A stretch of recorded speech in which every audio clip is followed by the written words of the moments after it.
Good evening from Gaza. I'm sorry that I couldn't make it to Ramallah this evening as my permit was not ready or I was denied access or entry. The result is the same. It would be great if I could make it so we could have face-to-face discussion and we could talk directly. But anyway, thanks to the technology that this is still possible even if through far distance communication, despite the blockade and the checkpoints and the siege. And this is part of being a Palestinian, and this is part in particular of being in Gaza. When I was in Europe, my friends used to ask me, how does it feel to be in Gaza? And I used to reply, it's like being in a piece of news. Being in a piece of news means that you are subject to any unsudden event in any moment, unexpected explode or explosion or attack or whatsoever, that you cannot control your future. Anyway, back to my paper, Sleepless in Gaza. First, I would like to thank the team of Rosa, Luxemburg and Ramallah there. Of course, you're now watching me. Thank you everybody there for your support to make this paper possible and for your cooperation, patience to produce this paper. I never had the chance to meet those nice people there with whom I worked 6 months. I'm indebted to them a lot. Thank you again. Why Sleepless in Gaza? Is it because when there are drones in the sky you cannot sleep? Definitely during such times it is hard to sleep, but it is mostly because drones became part and parcel of the daily life of the Gazans or the people living in Gaza. Mainly during times of escalation where you hear their voice everywhere and in every minute you feel they are in your bedroom. The growing use of drone strikes in Gaza makes it necessary to study the impact of those strikes on the daily life of the people living in Gaza. Drones live with the Gazans. They are part of their daily life or routine. They wake up in the morning and their voice, it's the same voice with which they sleep or the last voice they hear before they sleep. It is there always to the extent that you think drones are not going anywhere.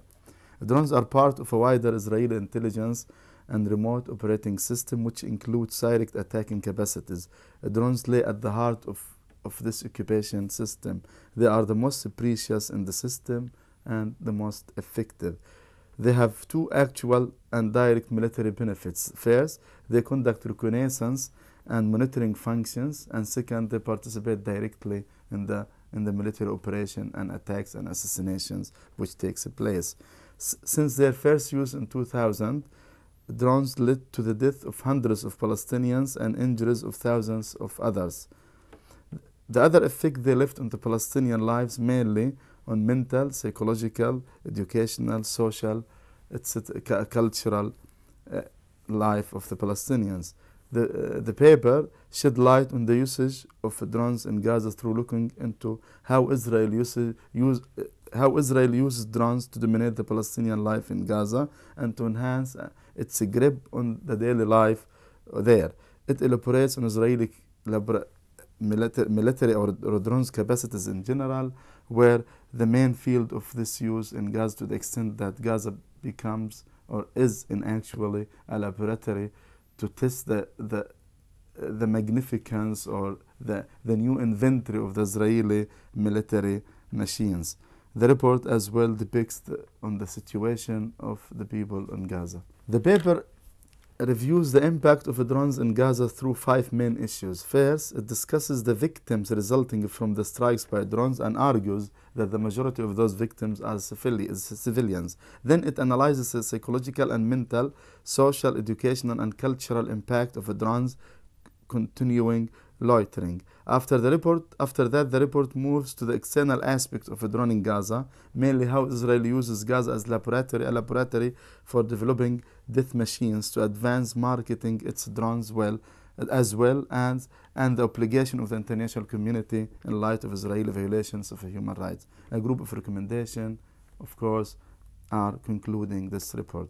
Let's remember that Israel's use of drones in Gaza is understudied. Only few references to their use during the Israeli attacks due against Gaza, mainly in human rights report or journalism or even some testimonies by soldiers, Israeli soldiers. There are no in-depth analysis of how drones are shaping the life of 1,800,000 Palestinians living in Gaza. Of course, the use of drones in Afghanistan, in Yemen, and as well in Pakistan. Of course, American drones are extensively used, while the Israeli use of drones in Gaza is understudied. And for this paper or this report is very important.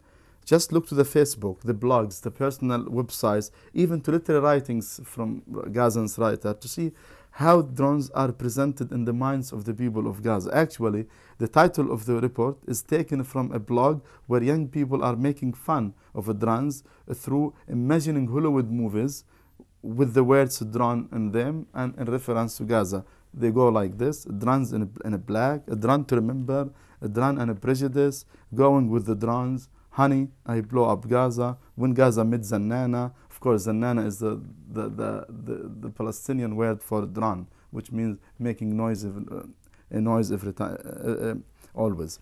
Love in the time of the drones, Sleepless in Gaza, Harry Potter and the death of the deadly drones, Gazans and of the Caribbean, the curse of the black drone. This is how. Anyway, the title of the report is taken from those funny imagined movie titles. Of course, the report is based on an intensive review of the literature in the field of drones and other drones studies in Afghanistan, in Pakistan, in Yemen, etc. And of course, for the purpose of this drones, I conducted 19 interviews with human rights activists, diplomats, politicians, pupils, teachers, headmasters, psychologists, journalists, and analysts to talk about the different impact of drones. In addition to that, intensive analysis of media reports, articles, and coverage was very useful in this report. Then I'm moving to discuss Israel as a leading arm and drone exporter. Of course, as known, Israel is one of the main arm exporters in the world. Since early 70s, Israel arms sales destination range from Latin America to South Europe, Africa. Mainly dictator regimes, Israel arms sales to those countries during the Cold War sought to guarantee political support and financial resources as well. There are now some 600 security-related businesses with a total of some 25,000 employees in Israel. Now the clients of Israeli arms range from the United States to Europe, Russia, China, India, besides African, Latin and Asian smaller countries. Israel arms exports by the end of 2012 came to $7.5 billion. Drones are placed high in Israeli arms industry. Though Israel started to acquire drone technology late in the 70s, it managed to be the country that mostly uses it and mostly sells it. Israel army ranks high among the armies of the world, and which is heavily dependent on unarmed weapons, which includes football cameras, balloons, jamming electronics, border-based sentry, tech monitoring, and early warning systems, and unmanned bulldozers, tanks, besides drones, of course. Giora Katz, vice president of the Rafael, the Israeli Advanced Defense System, says that he expects that by 2025, a full 1/3 of Israeli military hardware is going to be unmanned. The main drone producers in Israel, of course, Israel Aerospace Industry, IAI, Elbit System, Emmet Aviation Consult, the Technion Institute, etc. Israel ranks first in the drones export market, followed by the United States. Over the past 8 years, Israel drone sales reached $4.6 billion. Israel drone exports valued from 2006 to 2013 estimated at $4.6 billion. It accounts for almost 10% of its military export. This is projected to grow up in the future. Its drones export is accounted for 41% of the global exports of drones between 2001 and 2012, followed of course by the United States. Israel exports of drones reach 24 countries. Half of its drones exports go to Europe, while 4% of its exports of drones go to the United States. Other destinations of Israeli drones are marketed in Latin America and Asia. Now the report moves to discuss how drones are used to enhance Israeli reoccupation of Gaza. As we remember, Israel disengaged from Gaza, or withdrew, whatever you want to call it, in 2005. However, Israel did not leave Gaza. Israel is still present in Gaza, even if physically the Israeli soldiers are not inside the Gaza city and Gaza camps and towns, because drones are everywhere in Gaza. They're taking photos, reports, and signals, and they send it to the people outside the border, so they watch every detail in the Gaza Strip. So what the report suggests is that drones are used as new machines of occupation.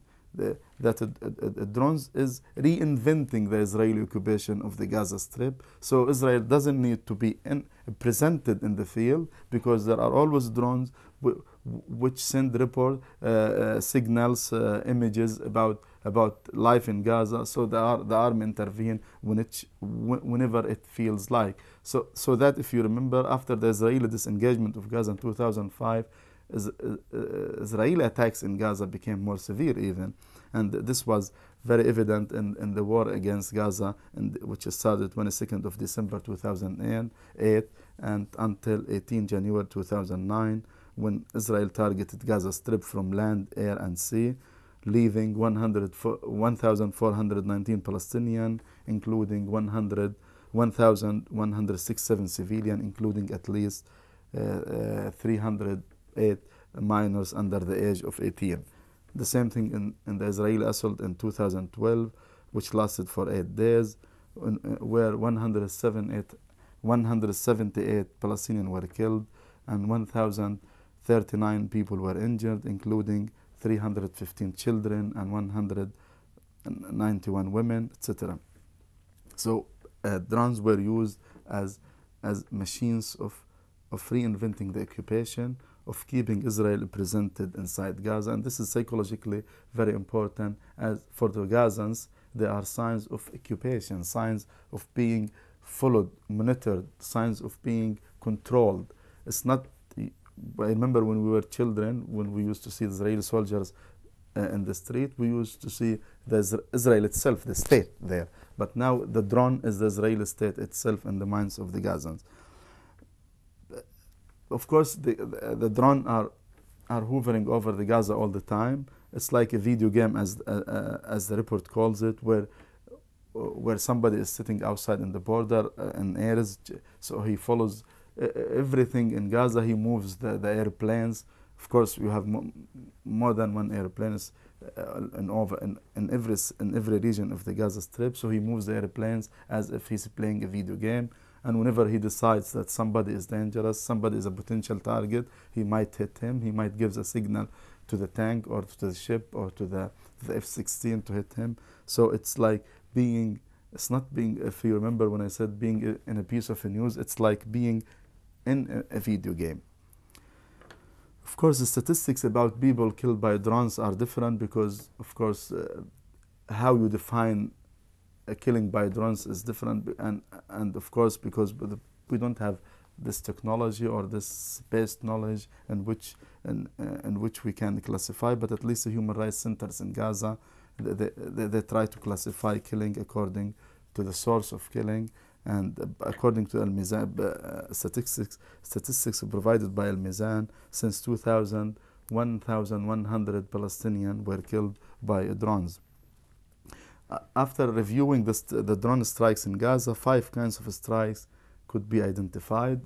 The way drones are manipulating their targets. First, designated strikes or signature strikes. Third, striking properties and facilities. Or the fourth, the double strike or tab. Fifth, the participatory strike, of course, through which the drone is participating in an attack with other military machine. After that, the report presents cases of civilians killed by drones, mainly during the last 2 wars in Gaza. Those cases are taken from reports by human rights, mainly the Al-Mizan Center for Human Rights and Gaza Center for Human Rights and the Palestinian Center for Human Rights, where if you review their reports about the war, you find all those cases and testimonies and field investigation about this. Then I'm moving to the psychological impact of using the drones. The continuous drones flying for days leaves many mental and psychological impact on people of Gaza, on children, relatives of victims, injured persons, and old men and women. By and large, Israeli collective punishment measures against the people in Gaza left them with many psychological problems. In the report, I'm reviewing many psychologists, one of them Dr. Atef Abu Saif from the Gaza Mental Health Center. He says some 33% treated cases in the Gaza Mental Center suffer from a stress-related disorder associated, among other things, with drones strikes and sounds.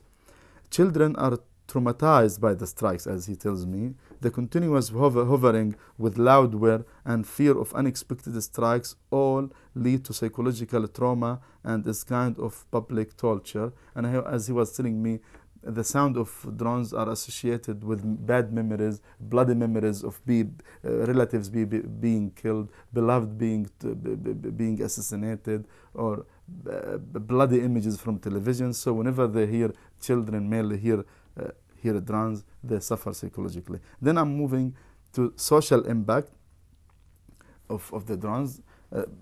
Drones affect social life and daily pattern of behavior. When hearing the sound of a drone, people abandon their cars, cancel their social plans, and stay indoors. They are afraid to be anywhere,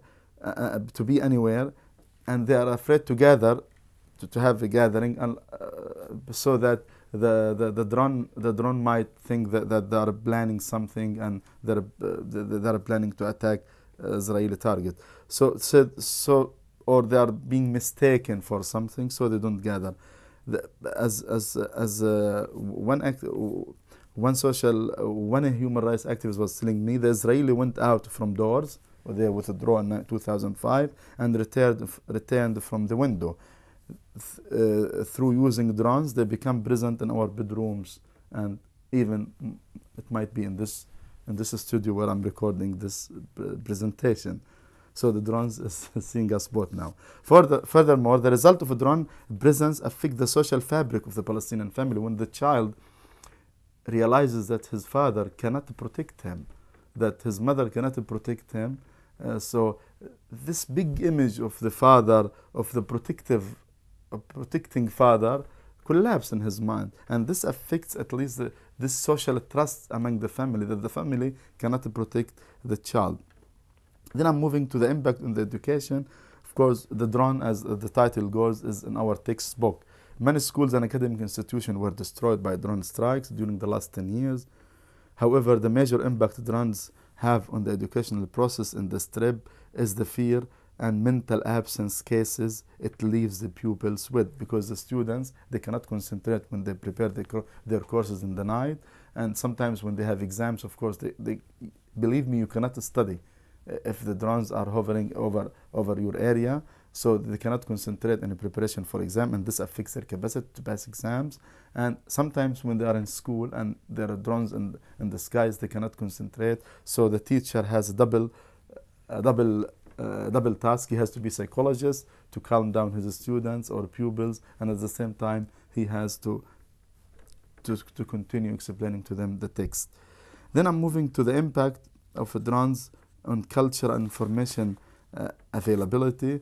Drones affect the cultural life of the Palestinians in many ways. The main effect by drone in this regard is its impact on the quality of satellite television reception, radio receptions, telephone connectivity, and thus internet. In other words, when there are drones in the sky, the people of Gaza became unable to receive television, radio signals, and their television and mobile are dysfunctions. So this means that during the time of war, where you need any information to know what's going on around you, you are disconnected that you don't belong to this world. It's not that you cannot transform images, which is very important, from the field to the world to show the brutality of the war or the Israeli army. It's that you don't know what's going on in the next flat, because you cannot use mobile, you cannot see television to see the news, you cannot use internet.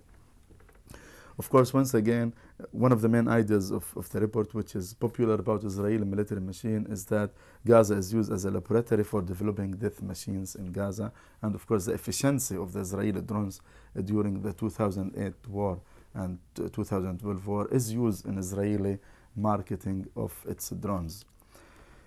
This is what the book the report calls marketing death. Israel is using its war in Gaza to market its drones. Former Air Force general, who now works at the Institute of National Security Studies, Tel Aviv University, indifferently claims that it may be true that in practice the military uses the occupied territories as a laboratory, but that is just an unfortunate effect of our conflict with the Palestinians, and we sell to other countries only because Israel itself is too small a market.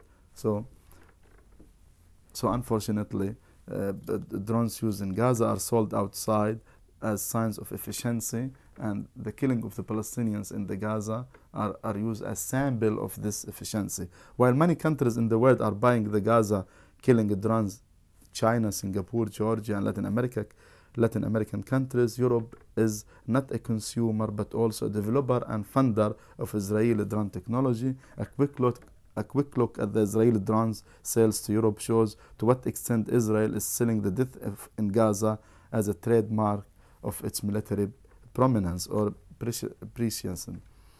Not only buying them, Europe is participating and funding developing Israeli drones working in Gaza. Many Israeli military companies participating in Israeli crimes against civilians in Gaza are granted projects under EU framework F7. And in the report lists many examples of this participation. At the end of the report, I'm putting a few remarks or conclusions. First, the main debate concerning the legality of using drones under international law and their ethical uses as a weapon of war has to be more studied. Using technology so far in advance of that available to opposing forces, making the engagement fundamentally unfair, a discrepancy called asymmetric warfare by the military. The international legal bodies have to devote more time and draft a proposal to be adopted by the United Nations and the different bodies on the ethics of using drones. And I think that the ethical question of using drones was discussed in this report and other reports to see to what extent it is ethical to use such unseen or hidden or this highly developed machine to kill people in the field, mainly to what extent they can distinguish between militant and non-militant civilian. And this discussion is taking place in the report very intensively, and it might be point of controversy, of discussion, but at the end, in my point of view and in the point of view of many other researchers, it's not legal and it's not ethical to kill somebody because he is similar to a militant, or he passes by a military basement, or you think that he has or he has participated in military actions, and I think this discussion has to be wider and has to be taken seriously in order for international community to develop ethical indicators of using drones. In my opinion, they have to be prohibited.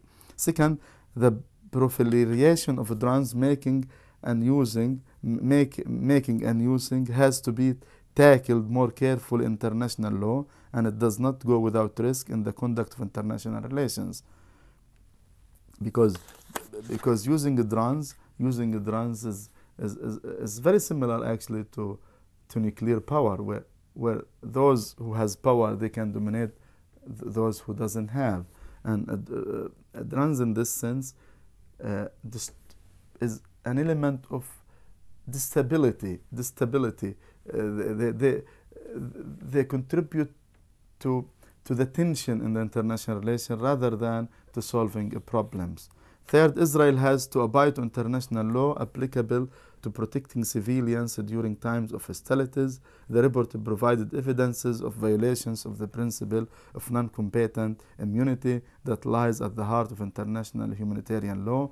Killing civilians with no clue of actual engagement in the combat zone should not be tolerated by the international community, as this leads to more escalation in the region and thus threatens its stability. Relevant to this as well, now many countries in the world are trying to acquire drones, and of course at a certain moment in the future, drones will be like games in the hands of kids. So everybody is using it against everybody, and escalation is intensified, and of course the result is very destructive to the human being and to the people in this globe. Fourth, Israel ranks first in producing, exporting, and using drones in the world. Unfortunately, democratic countries in Europe are main consumers of Israeli drones, which are tested in Gaza by killing the civilian Palestinian. Some partners of the EU research projects are the major drone producers in Israel, of course. The EU and its member states must behave according to the interests of the EU in ending the Israeli occupation of West Bank and Gaza Strip and building a Palestinian state as the only possible way to achieve peace in the war-torn area. So the EU has to review its position in this regard and to stop funding Israeli companies and industries and even research centers which is devoted to developing the drones and of course other military machines. Fifth, the construction of the report advises that there should be a Palestinian website or monitor devoted to follow drones activities and their victims in details and integrating those information within the larger world discussion on the effect of drones on world stability. The victims of drones in Gaza should be given more media attention, of course, as well. 6. More specific studies should be conducted to see the impact of drones on different aspects of the life in Gaza. This might include separate studies on the impact of drones on academic achievement, for example, on mental, and as I was advised by many of my interviewees, specialists in different sectors like psychology, psychologists, they were saying that we have to conduct separate studies on the impact of drones on the psychology of our kids, on the social life, which actually I tried panoramically through a panorama view to do in this report, but I believe that each part of this report should be done separately as a separate studies, because the victims who passed away from drones and the people who are still suffering from drones, they deserve more study and more attention. And of course, 7th, more attention must be given to the psychological, as I was saying, and mental effect of drones on the people of Gaza. A cultural sensitive approach has to be developed to help as much people as possible to cope with the bad impact of drones circling overhead all the time. This has to do with the treatment of the people who suffer from a drone sound. We have to have, as one of the psychologists was advising me, cultural sensitive approach, because you cannot tell the people that you suffer mentally and you have to be treated. So you have to develop certain way to tell the people how to cope with the drones and how to come over the effect of the drones. These were the main recommendations which the report concluded with. I realize that the drones is going and are still part of the life in Gaza, and let's hope that the future they're not going to be so. Thank you very much again for your patience, and thank you for listening.